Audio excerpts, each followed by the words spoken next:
જામનગર યુદ્ધની પરિસ્થિતિ પર જિલ્લા વહીવટી તંત્રની ચાંપતી નજર। મોડી રાત્રે અધિકારીઓ કંટ્રોલ રૂમે દોડી ગયા। જિલ્લા collector Ketan Thakkar, municipal commissioner Dinesh Modi, police અધિક્ષક પ્રેમસુખ ડેલુ સહિતના ઉચ્ચ અધિકારીઓ ડિઝાસ્ટર કંટ્રોલ રૂમ ખાતે હાજર।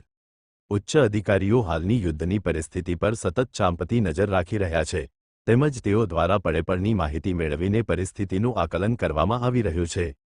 આ અંગે માહિતી આપતા કલેક્ટર જણાવ્યું હતું કે હાલની પરિસ્થિતિમાં જિલ્લાના લોકોએ કોઈપણ પ્રકારની ચિંતા કરવાની જરૂર નથી।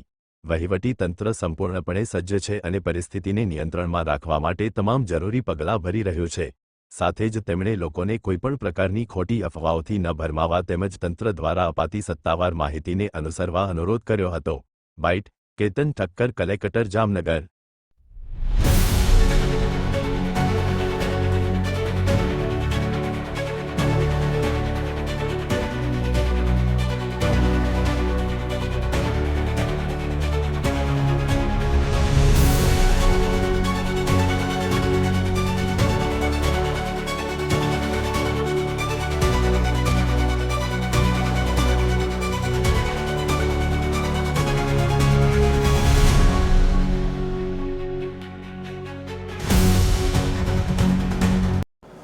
જામનગર જિલ્લામાં ગઈકાલે મોક ડ્રીલની કવાયત બાદ આજરોજ જે ભારત અને પાકિસ્તાન વચ્ચે યુદ્ધની સ્થિતિનું જે નિર્માણ થયું છે, ત્યારબાદ જિલ્લાના તમામ ઉચ્ચ અધિકારીઓ અત્યારે કંટ્રોલ રૂમમાં ઉપસ્થિત છે।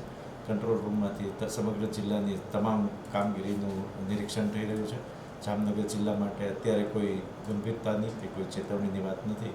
તમામ જનતાને શાંતિ રાખવા અને સરકારી માધ્યમો ઉપર જ ભરોસો રાખવા માટેની અપીલ કરવામાં આવે છે। જિલ્લા વહીવટીતંત્ર, જિલ્લા પોલીસ તંત્ર, જિલ્લા મહાનગરપાલિકાનું તંત્ર તમામ કોઈપણ પરિસ્થિતિને પહોંચી વળવા માટે સજ્જ છે।